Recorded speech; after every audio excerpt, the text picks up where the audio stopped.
Hi guys, this is Jeannie. Welcome to my channel. Today I'll be giving away some international sales tips.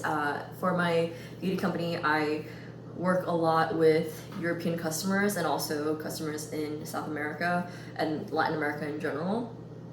And I also work with a lot of people in Asia as well. So I have a lot of experience talking to different types of people in different countries as well.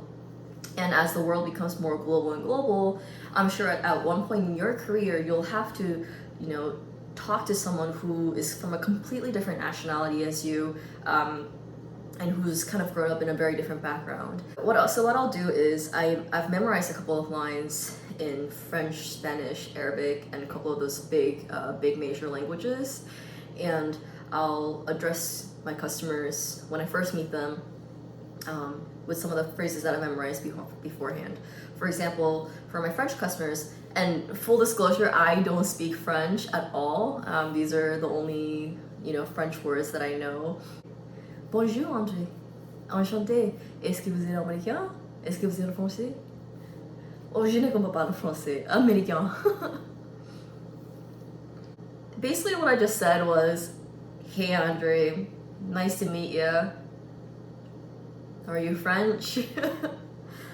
Oh, I don't know how to speak French. American. It doesn't have to be perfect. You can butcher it however you want, but just make sure that you memorize enough to sound like you're making an effort, because I've had a lot of people just come up to be like ni hao or ching chong ling long ting tong, so I am a little bit allergic to people saying that. I immediately get a little taken aback when. And Trevor Noah in his book Born in Crime talks about how language, even sometimes more than the way you look, is what kind of tells someone that you're in their tribe. And I found that to be true in business as well. Especially when I do business, it's usually with people that don't look like me.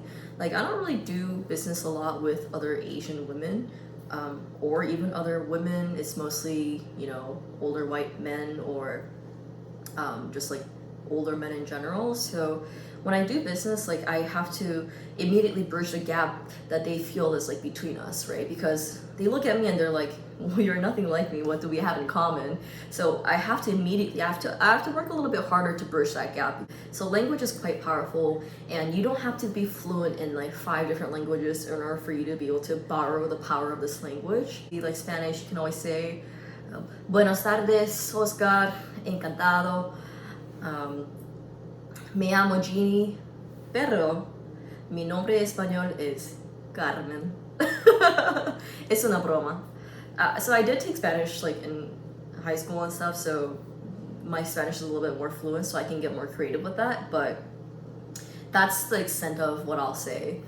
And for Arabic, I cannot stress this enough. Whenever I have spoken Arabic, whether it's for business, whether it's just someone I'm, meet out on the street or like randomly, whenever I've made the effort to speak Arabic, they've become like literally 10 times friendlier to me. I've felt that, like, that shift in attitude.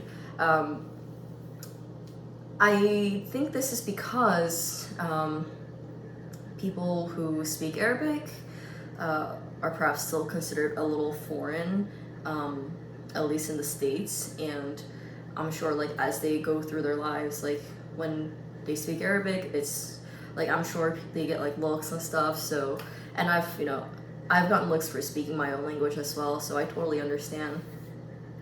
But I memorized not just one word, but like at least a full sentence. It's important to memorize a full sentence.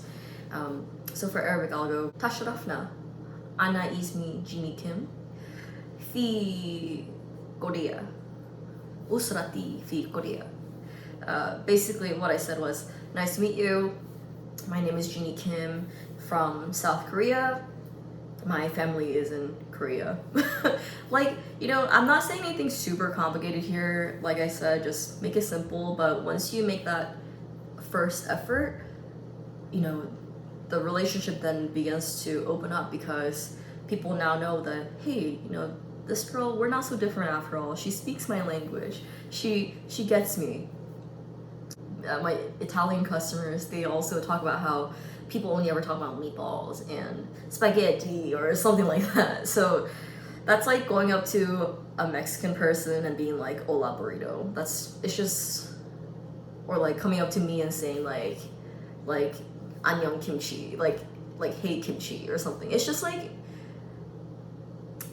it's like you're a smart human being. You can put a little bit more effort than that. And just because they speak a different language as you, or just because they look a little bit different than you do, doesn't mean that like they're in their language that they're elementary. Like I think a big misconception people have is that when the other person doesn't speak English well, that they're somehow more elementary than you are, like they're somehow like, you know, dumber or something. But that's simply not true. Like people can speak their own language just as well as you speak your own language. Just because they don't speak English as well doesn't mean that they're somehow, you know, like less educated. So I just want to kind of correct that misconception. Obviously my one video isn't gonna do much, but I do hope that more people in business, especially people who don't speak English that well, like get treated with more respect. So like I said, I'm not fluent in any of these languages. I just studied the 1 or 2 lines enough to sound good when I say them, and I've done them enough where like it comes out pretty naturally. So it's just like a bit of like oomph factor. I think it could make you stand out from the competition a little bit more. Like I said, language is the one thing that will like bridge the gap between you and your customer. So I hope this tip helped. I've been using this for the last 4 days of this virtual conference, so and it's been working fine for me. So hope it helps. Bye.